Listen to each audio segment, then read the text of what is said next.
Pertanyaan selanjutnya dari Bapak Amos Charlie. Zaman sekarang ini seorang yang dipenuhi Roh Kudus, kita melihatnya dari mana? Waktu Yesus naik ke surga, murid-muridnya mendapat Roh Kudus seperti lidah api. Silakan Bapak. Silakan. Terima kasih. Jadi pertanyaannya adalah bagaimana kita bisa melihat seseorang dipenuhi oleh Roh Kudus? Bagaimana?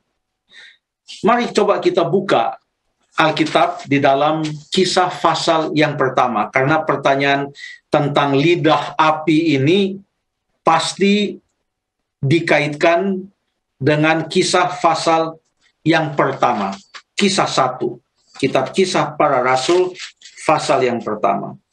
Setelah murid-murid Yesus berkumpul di ruangan atas itu, jumlahnya kurang lebih menurut Kisah pasal 1 ada kurang lebih 120 orang banyaknya mereka di sana. Pada waktu mereka sudah berkumpul di tempat itu, maka apa yang terjadi adalah pada pasal yang kedua, pada hari Pentakosta, tiba-tiba turunlah dari langit suatu bunyi seperti tiupan angin keras yang memenuhi seluruh rumah di mana mereka sedang duduk, di mana mereka sedang berkumpul. Ayat yang ketiga, dan tampaklah kepada mereka lidah-lidah seperti nyala api yang bertebaran dan hinggap pada mereka masing-masing. Ayat yang keempat, maka penuhlah mereka dengan Roh Kudus, lalu mereka mulai berkata-kata dalam bahasa-bahasa lain seperti yang diberikan oleh Roh itu kepada mereka untuk mengatakannya. Pertanyaannya adalah, apa tandanya bahwa mereka dipenuhi oleh Roh Kudus? Saya kasih dua pilihan, multiple choice, bukan multiple choice, double choice, hanya dua pilihan.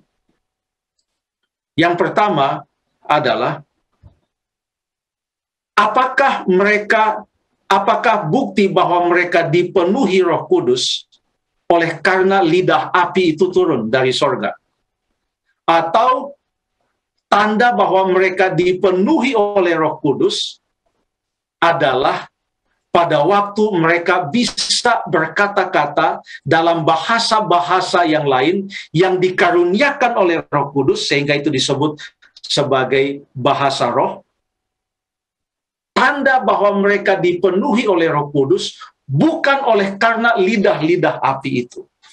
Tanda bahwa mereka telah dipenuhi oleh Roh Kudus adalah pada waktu mereka bisa menunjukkan manifestasi, mereka bisa berbicara di dalam bahasa roh, yaitu kemampuan berbicara dalam suatu bahasa yang lain yang dikaruniakan oleh roh, sehingga orang-orang dari bangsa-bangsa yang lain, ada 7 atau 9 mungkin daftarnya di dalam Kisah pasal yang kedua, datang dari Mesopotamia, dari Aram, dari Arab, dari Roma, dari mana-mana, dan mereka bisa mengerti apa yang diucapkan oleh rasul-rasul tersebut. Jadi tandanya bukanlah pada waktu Roh Kudus itu datang, dan pada waktu itu seperti lidah api, tetapi tandanya adalah setelah Roh Kudus itu datang, apa yang terjadi dilakukan atau yang terjadi dalam seseorang atau dalam sekelompok orang, itulah yang menjadi tandanya. Di dalam Alkitab ada istilah karunia roh. karunia roh. Yang terjadi di dalam Kisah pasal yang kedua itu hanyalah salah satu dari karunia-karunia Roh Kudus, yaitu mereka bisa berbicara di dalam bahasa roh. Tapi karunia-karunia Roh Kudus itu ada banyak.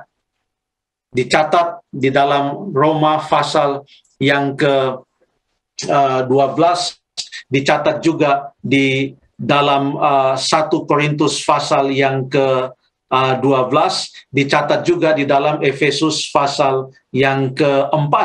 Ada digambarkan tentang karunia-karunia roh. Dan karunia-karunia itu diberikan oleh Roh Kudus sesuai dengan kehendaknya. Itu dalam 1 Korintus 12 ayat yang ke-11. Yang pertama adalah karunia Roh Kudus. Yang kedua, tanda bahwa seseorang itu dipenuhi dan dikuasai oleh Roh Kudus adalah apabila kehidupannya menunjukkan adanya buah roh. Dalam Galatia pasal yang kelima, 22-23, tetapi buah roh adalah kasih.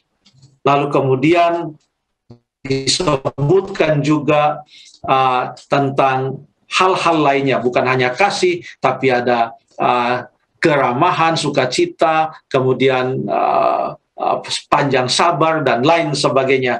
Itu disebutkan di dalam Galatia pasal yang kelima. Jadi, kalau seseorang itu ada Roh Kudus, dipenuhi Roh Kudus, maka kalau Roh Kudus berkehendak mengaruniakan kepadanya suatu karunia tertentu, itu akan terjadi. Dan kalau seseorang itu dipenuhi Roh Kudus, maka dengan sendirinya buah-buah roh itu digambarkan sebagai buah roh. Karena Tuhan Yesus juga menggambarkan hubungan kita dengan Tuhan itu seperti suatu pokok anggur dan ranting-rantingnya atau carang-carangnya. Dan kalau carang-carangnya itu tinggal di dalam pokok anggur itu, maka akan menghasilkan buah. Ya, itu akan terjadi dengan sendirinya. Kalau buah roh itu akan terjadi dengan sendirinya kalau kita dipenuhi oleh Roh Kudus, sementara karunia Roh Kudus itu akan diberikan sesuai dengan kehendak Roh Kudus, sesuai dengan 1 Korintus pasal yang ke-12 ayat yang ke-11. Lalu kemudian kalau kita dipenuhi oleh Roh Kudus, tanda yang lain menurut Yohanes pasal yang ke-16, saya baca ayat yang ke-13 mengatakan, tetapi apabila ia datang, yaitu Roh kebenaran, ia akan memimpin kamu ke dalam seluruh kebenaran. Kalau seseorang itu menerima Roh Kudus, maka kalau ia mempelajari tentang kebenaran, ia tidak akan menolaknya. Kenapa? Karena Roh Kudus itu akan menolong dia, memimpin dia untuk menerima akan kebenaran itu. Kalau seseorang sudah mempelajari akan firman Tuhan, sudah sangat jelas kebenaran itu dalam firman Tuhan, tetapi ia tidak mau menerimanya, maka ada pertanyaan, apakah kira-kira Roh Kudus bekerja? Atau kalaupun Roh Kudus bekerja, apakah dia mau menerima pekerjaan Roh Kudus itu di dalam kehidupannya? Jadi sekali lagi, tanda seseorang dipenuhi Roh Kudus itu dari mana kita melihatnya?